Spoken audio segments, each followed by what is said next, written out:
La stratégie d'asservissement de la jeunesse pour la cause d'un système reconnu tyrannique mondialement commence à s'effondrer.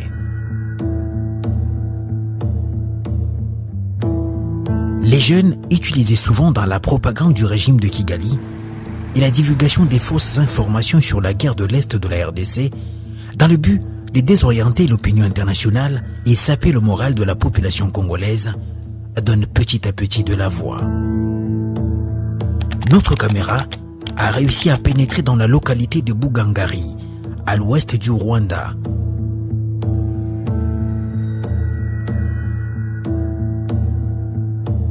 Nous y avons rencontré quelques jeunes qui ont accepté de braver la peur pour expliquer les méthodes machiavéliques d'un pouvoir totalitaire qui n'est jour que sur l'annexion d'une partie de la RDC et faire main basse à ses immenses richesses.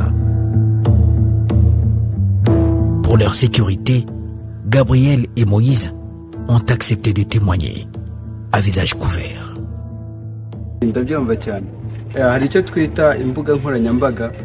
Je comprends bien votre préoccupation.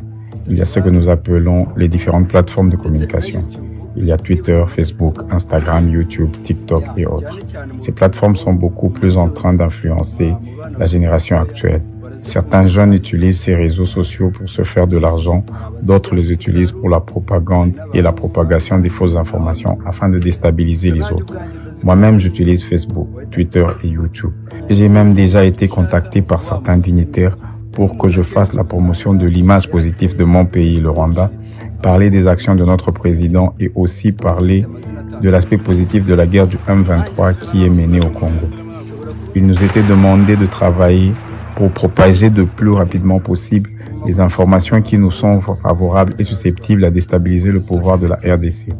Vous savez vous-même que les informations les plus consommées sur les réseaux sociaux sont celles à caractère sécuritaire. Et malheureusement, les gens partagent beaucoup les rumeurs, surtout que ce sont les jeunes qui sont très actifs sur ces plateformes et ils sont très intéressés sans besoin de tout vérifier. Nous étions censés partager des liens de fake news pour mentir au public et arriver à faire des montages des images pouvant déstabiliser les autres. Nous devrions dire par exemple que les rebelles du M23 viennent de prendre un tel ou un tel autre territoire, prendre juste une photo et l'éditer.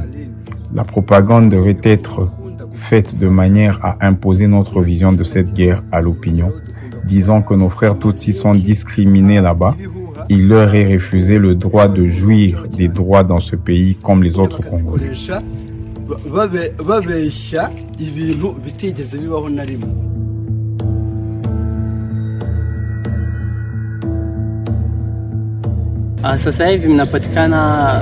Maintenant là, je suis au Rwanda dans l'entité de Bugangari.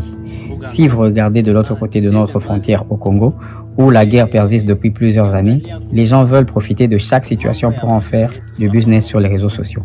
C'est ainsi que vous voyez les gens sauter les premiers pour annoncer les fausses nouvelles, comme par exemple la prise de Bunagana par les rebelles du M23. J'ai beaucoup d'amis qui travaillent dans ce système ici chez nous. Ils m'ont même intéressé pendant un temps. On n'a pas besoin d'être à Bunagana ou d'y avoir des personnes ressources, même pas d'avoir des simples photos. Nous prenions juste nos portables et annoncions la chute de Bunagana entre les mains du M23. C'est-à-dire quand les gens entendent les rumeurs de la guerre, ils en font du business pour se faire de l'argent. Cela donne la force aux rebelles qui prennent de l'avance sur l'armée du pays. Les militaires sont déstabilisés et le M23 avance tranquillement.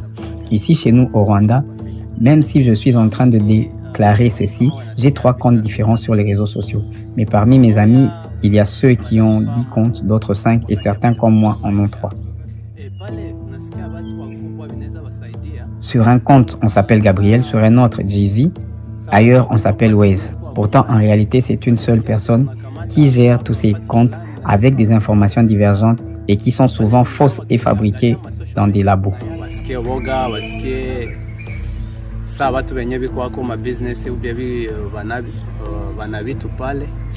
Watasikia woga.